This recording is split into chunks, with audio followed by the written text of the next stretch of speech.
السلام علیکم، میرا نام محمد ابوبکر صدیق ہے اور آپ دیکھ رہے ہیں آسان DarseQuran۔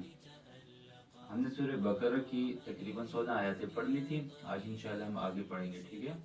تو شروع کرتے ہیں۔ اعوذ باللہ من الشیطان الرجیم، بسم اللہ الرحمن الرحیم۔ مثلهم كمثل الذي استوقد نارا فلما أضاءت ما حوله ذهب الله بنورهم وتركهم في ظلمات لا يبصرون صم بكم عمي فهم لا يرجعون أو كصيب من السماء فيه ظلمات ورعد وبرق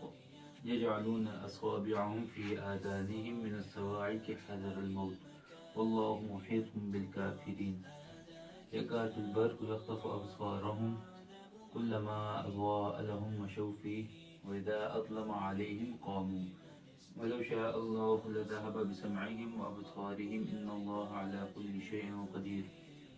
يا أيها الناس اعبدوا ربكم الذي خلقكم والذين من قبلكم لعلكم تتقون الذي جعل لكم الأرض فراشا والسماء بناء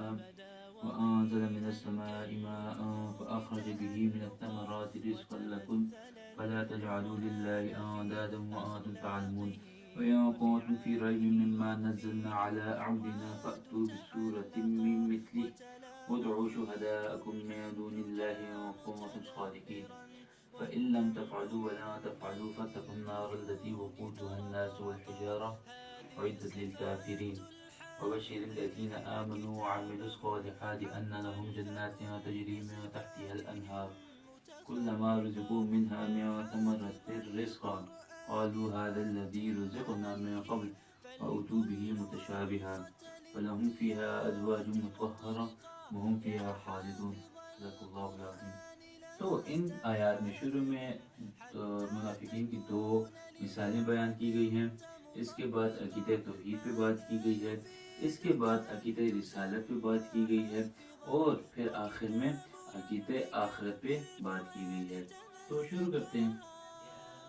مثلهم كمثل الذي استوقد نارا، ان کی مثال اس شخص کی سی ہے جس نے ایک آگ روشن کی۔ فلما اضاءت ما حوله، پھر جب اس آگ نے اس کے ماحول کو روشن کر دیا، ذهب الله بنورهم، تو اللہ نے ان کا نور سلب کر دیا، وترکهم في ظلمات لا يبصرون، اور انہیں اندھیروں میں چھوڑ دیا کہ انہیں کچھ سجائی نہیں دیتا۔ صم بکم عمی فهم لا يرجعون، وہ بہرے ہیں، گونگے ہیں، اندھے ہیں، چنانچہ اب وہ واپس نہیں آئیں گے۔ تو یہاں پر پہلی مثال دی جا رہی ہے، تو ایک بندہ ہے جو اندھیرے جنگل میں ہے، اس نے آگ لگائی ہے، آگ کی وجہ سے ارد گرد کا ماحول روشن ہو گیا ہے، کچھ دیر کے بعد تھوڑا بہت فائدہ پہنچانے کے بعد وہ آگ اللہ تعالیٰ نے بجھا دی ہے۔ تو اسی طرح منافق بھی ہے، وہ کلمہ پڑھتا ہے لیکن دل سے تو نہیں پڑھتا، تو اس کو کلمہ پڑھنے کی وجہ سے دنیاوی فوائد کچھ نہ کچھ ملتے ہیں، مال غنیمت سے اس کو جو ہے حصہ ملتا ہے، یا اس کو ٹیکس ادا نہیں کرنا پڑتا، وغیرہ وغیرہ جو اس وقت تھے۔ لیکن جب یہ زندگی ختم ہو جاتی ہے اور اس کو موت آ جاتی ہے، تو کلمہ پڑھنے کا جو فائدہ اس کو تھوڑا سا ہو رہا تھا وہ ختم ہو جاتا ہے، اور آخرت میں ان کے لیے دردناک عذاب ہے۔ پھر اللہ تعالیٰ نے فرمایا کہ یہ بہرے ہیں، اندھے ہیں، اور یہ مطلب کس طرح بہرے ہیں، کس طرح اندھے ہیں، تو یہ حق بات کو سننے کے لیے بہرے ہیں، حق بات کو دیکھنے کے بارے میں یہ اندھے ہیں، ٹھیک ہے نا؟ آگے چلتے ہیں۔ او کصیب من السماء فیہ ظلمات ورعد وبرق، یا پھر ان منافقوں کی مثال ایسی ہے جیسے آسمان سے برستی ایک بارش ہو جس میں اندھیریاں بھی ہوں اور گرج بھی اور چمک بھی۔ یجعلون اصابعهم فی آذانهم من الصواعق حذر الموت، وہ کڑکوں کی آواز پر موت کے خوف سے اپنی انگلیاں اپنے کانوں میں دے لیتے ہیں۔ واللہ محیط بالکافرین، اللہ نے کافروں کو گھیرے میں لے رکھا ہے۔ یکاد البرق یخطف ابصارهم، ایسا لگتا ہے کہ بجلی ان کی آنکھوں کو اچک لے گی۔ کلما اضاء لهم مشوا فیہ، جب بھی بجلی ان کے لیے روشنی کر دیتی ہے تو وہ اس میں چل پڑتے ہیں۔ وَإِذَا أَظْلَمَ عَلَيْهِمْ قَامُوا، اور جب وہ ان پر اندھیرا کر دیتی ہے تو کھڑے رہ جاتے ہیں۔ وَلَوْ شَاءَ اللَّهُ لَذَهَبَ بِسَمْعِهِمْ وَأَبْصَارِهِمْ، اور اگر اللہ چاہتا تو ان کے سننے اور دیکھنے کی طاقتیں چھین لیتا۔ ان اللہ علی کل شیء قدیر، بے شک اللہ ہر چیز پر قدرت رکھتا ہے۔ تو یہاں پر قرآن اور اسلام کو تشبیہ دی گئی ہے بارش کے ساتھ، کفر کو تشبیہ دی گئی ہے اندھیروں کے ساتھ، وعد و وعید اس کو تشبیہ دی گئی ہے رات کے ساتھ، اور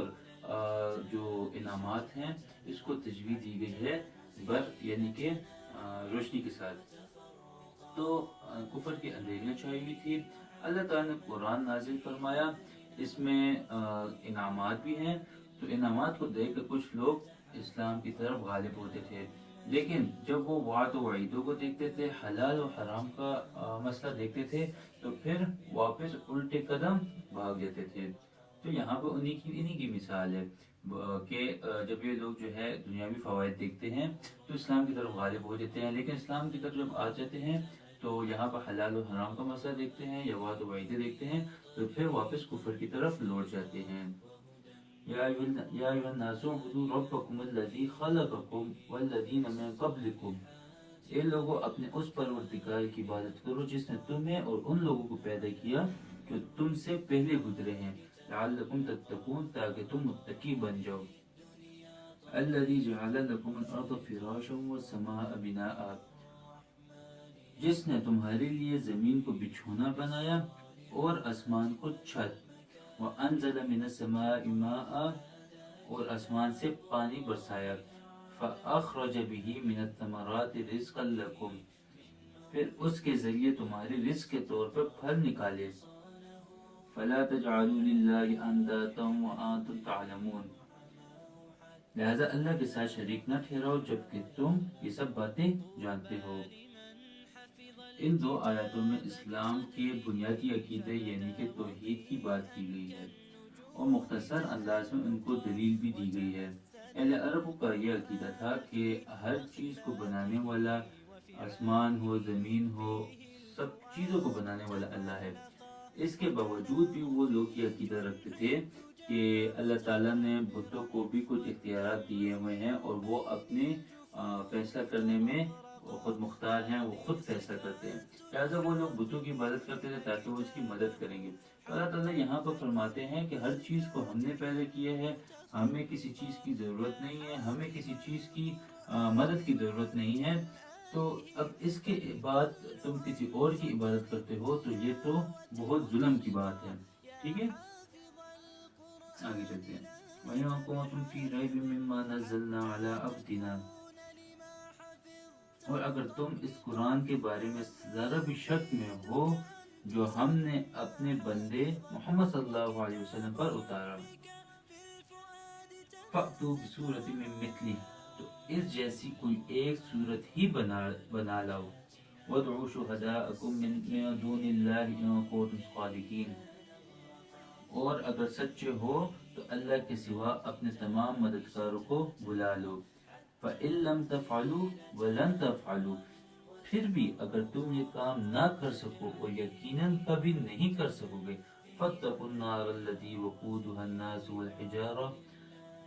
تو ڈرو اس آگ سے جس کا ایندھن انسان اور پتھر ہوں گے، اُعِدَّتْ لِلْكَافِرِينَ، وہ کافروں کے لیے تیار کی گئی ہے۔ یہاں پر اسلام کے دوسرا اہم جو عقیدہ ہے یعنی کہ آپ صلی اللہ علیہ وآلہ وسلم کی رسالت کا، اس کو بیان کیے گئے ہیں۔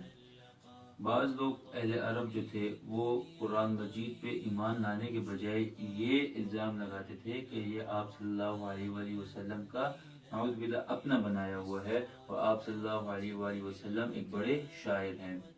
تو اللہ تعالیٰ نے یہاں پر ان لوگوں کو کھلا چیلنج دے دیا کہ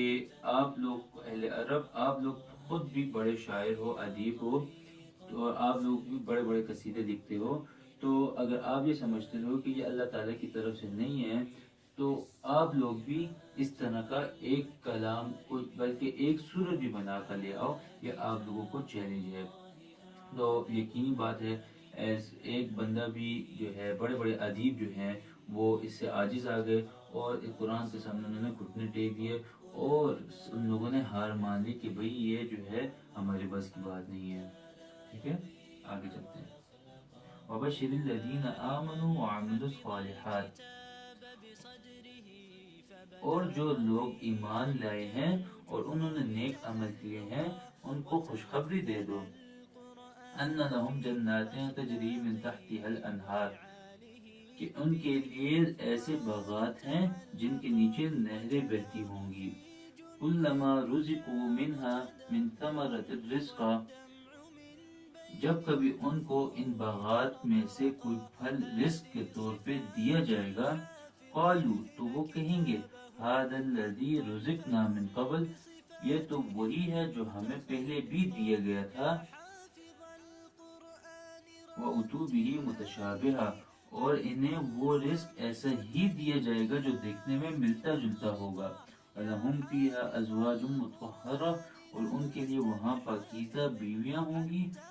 وَهُمْ فِيهَا خَالِدُونَ، اور وہ ان باغات میں ہمیشہ ہمیشہ رہیں گے۔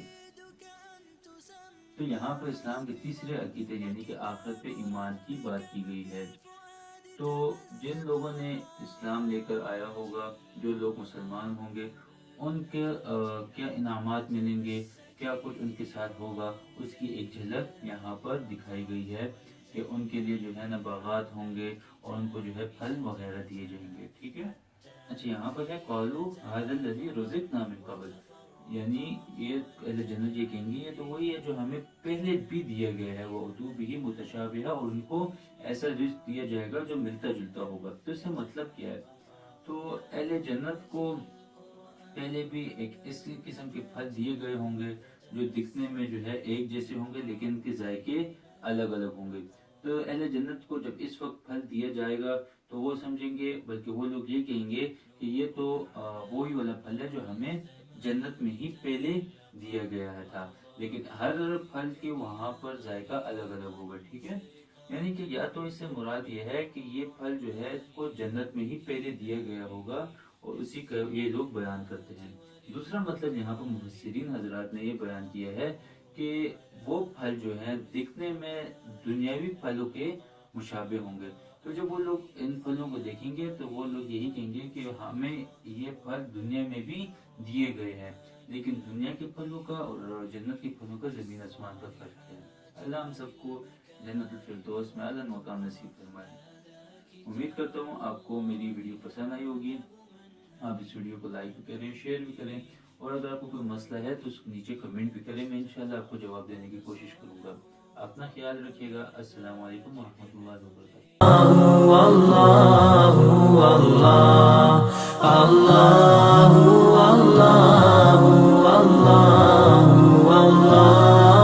اللہ